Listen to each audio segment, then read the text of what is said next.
ആകാശവാണി.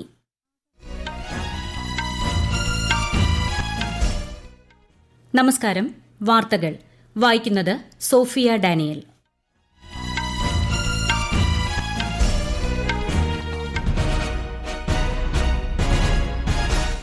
പ്രധാന വാർത്തകൾ. ആഗോള സമൂഹത്തിനായി ഒരു മികച്ച ലോകം സൃഷ്ടിക്കുന്നതിലുള്ള പ്രതിബദ്ധത G7 ഔട്ട്റീച്ച് ഉച്ചകോടിയിൽ ആവർത്തിച്ച് പ്രധാനമന്ത്രി നരേന്ദ്രമോദി. ഇറ്റലി സന്ദർശനം പൂർത്തിയാക്കി പ്രധാനമന്ത്രി ന്യൂഡൽഹിയിലേക്ക് തിരിച്ചു. 18ാം ലോക്സഭയുടെ ആദ്യ സമ്മേളനം ഈ മാസം 24-ന്.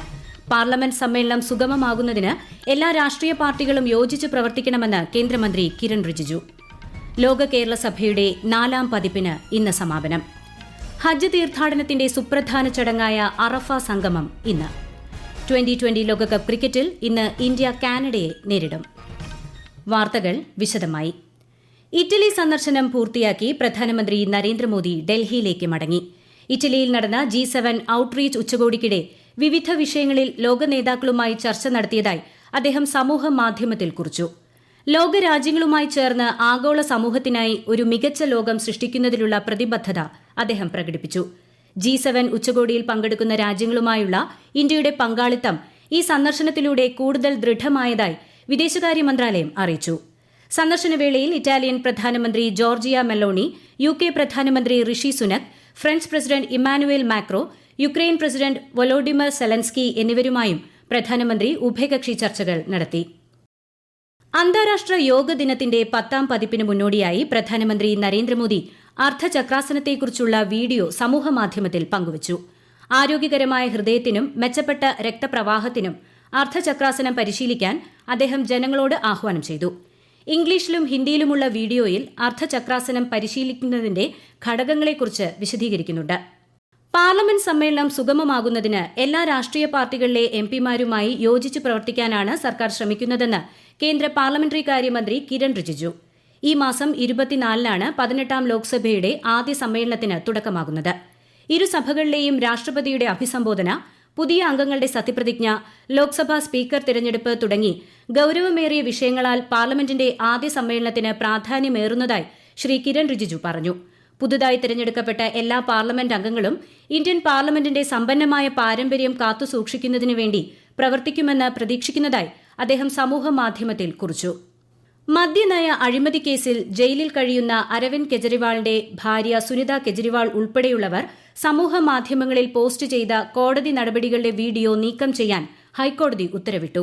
വീഡിയോ കോൺഫറൻസിംഗ് ചട്ടങ്ങൾ ലംഘിച്ചുവെന്നാരോപിച്ച് സുനിത കെജ്രിവാൾ ഉൾപ്പെടെയുള്ളവർക്കെതിരെ സമർപ്പിച്ച പൊതു താൽപര്യ ഹർജിയിൽ ജസ്റ്റിസ് നീന ബൻസാൽ കൃഷ്ണ, ജസ്റ്റിസ് അമിത് ശർമ്മ എന്നിവരടങ്ങിയ ഡിവിഷൻ ബെഞ്ച് നോട്ടീസ് അയച്ചു. വീഡിയോയുമായി ബന്ധപ്പെട്ടിട്ടുള്ള പോസ്റ്റുകളെല്ലാം പിൻവലിക്കണമെന്ന് സമൂഹമാധ്യമ കമ്പനികളോടും കോടതി ഉത്തരവിട്ടു. കേസ് ജൂലൈ 9-ന് വീണ്ടും പരിഗണിക്കും.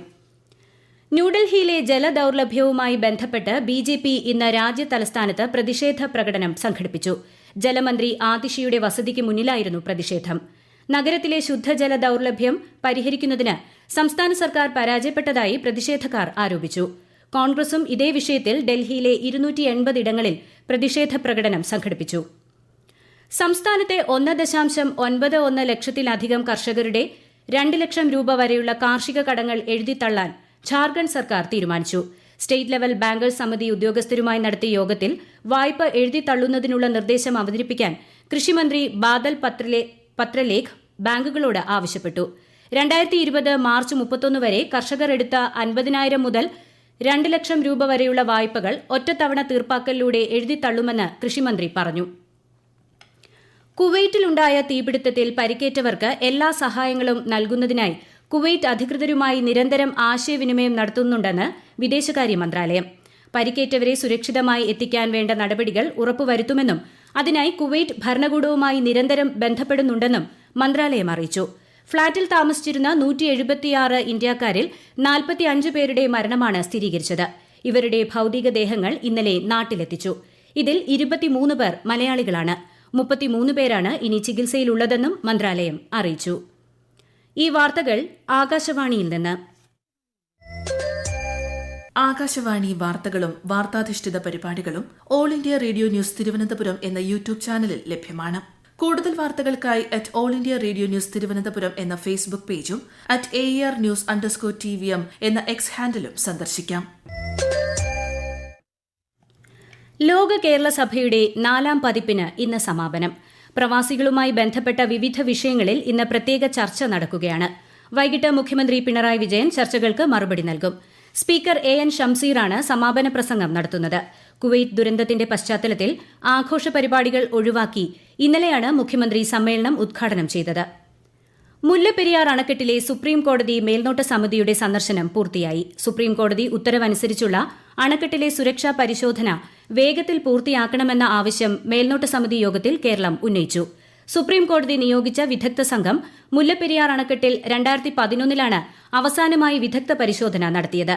അണക്കെട്ടിൽ സ്ഥാപിച്ചിരിക്കുന്ന ഉപകരണങ്ങളുടെ കാര്യക്ഷമത, ഡാമിന്റെ ചലനം, മർദ്ദം മൂലമുള്ള വികാസം എന്നിവ പരിശോധിക്കണമെന്നതാണ് കേരളത്തിന്റെ ആവശ്യം. ബേബി ഡാമിലെ മരങ്ങൾ മുറിച്ചു നീക്കണമെന്ന ആവശ്യം തമിഴ്നാട് യോഗത്തിൽ ഉന്നയിച്ചു. എന്നാൽ ഇതിൽ വനം വകുപ്പാണ് തീരുമാനം എടുക്കേണ്ടതെന്ന് കേരളം അറിയിച്ചു. മേൽനോട്ട സമിതിയുടെ പരിശോധനാ റിപ്പോർട്ട് സുപ്രീംകോടതിയിൽ സമർപ്പിക്കും. റെയിൽ കേരളത്തിന് ആവശ്യമില്ല എന്നതാണ് വ്യക്തിപരമായ അഭിപ്രായമെന്ന് കേന്ദ്ര സഹമന്ത്രി സുരേഷ് ഗോപി. ഒരു പ്രളയത്തിന്റെ അനുഭവം മുന്നിലുണ്ടാകണം. നിലവിലെ റെയിൽപാതയ്ക്ക് സമാന്തരമായി 2 ലൈനുകൾ കൂടി നിർമ്മിക്കാൻ കേന്ദ്രം തയ്യാറാണ്. ഇനിയും പാരിസ്ഥിതിക പ്രത്യാഘാതങ്ങൾ വരുത്താതെയിരിക്കുന്നതാണ് നല്ലതെന്നും അദ്ദേഹം തൃശൂരിൽ മാധ്യമങ്ങളോട് പറഞ്ഞു. മുൻ മുഖ്യമന്ത്രി കെ കരുണാകരന്റെയും പത്നി കല്യാണിക്കുട്ടിയുടെയും സ്മൃതി മണ്ഡപത്തിൽ ശ്രീ സുരേഷ് ഗോപി പുഷ്പാർച്ചന നടത്തി. യൂണിയൻ പബ്ലിക് സർവീസ് കമ്മീഷൻ നടത്തുന്ന 2024 സിവിൽ സർവീസ് പരീക്ഷയുടെ ആദ്യഘട്ടം നാളെ നടക്കും. രാവിലെ 9:30 മുതൽ 11:30 വരെയും 2:30 മുതൽ 4:30 വരെയുമുള്ള 2 സെഷനുകളായാണ് പരീക്ഷ. തിരുവനന്തപുരം, എറണാകുളം, കോഴിക്കോട് എന്നിവിടങ്ങളിൽ 61 കേന്ദ്രങ്ങളിലായി 24,000-ഓളം പേരാണ് പരീക്ഷ എഴുതുന്നത്. പരീക്ഷ തുടങ്ങുന്നതിന് അരമണിക്കൂർ മുൻപ് പരീക്ഷാ കേന്ദ്രങ്ങളിൽ പ്രവേശിക്കണം. പൊതുഗതാഗത സൌകര്യങ്ങൾ കൂടുതൽ ലഭ്യമാക്കാൻ KSRTCയോട് നിർദ്ദേശിച്ചിട്ടുണ്ട്. ഹജ്ജ് തീർത്ഥാടനത്തിന്റെ സുപ്രധാന ചടങ്ങായ അറഫ സംഗമം ഇന്ന്. ലോകമെമ്പാടുമുള്ള ലക്ഷക്കണക്കിന് ഹജ്ജ് തീർത്ഥാടകരാണ് ഇന്ന് അറഫയിൽ സംഗമിക്കുന്നത്.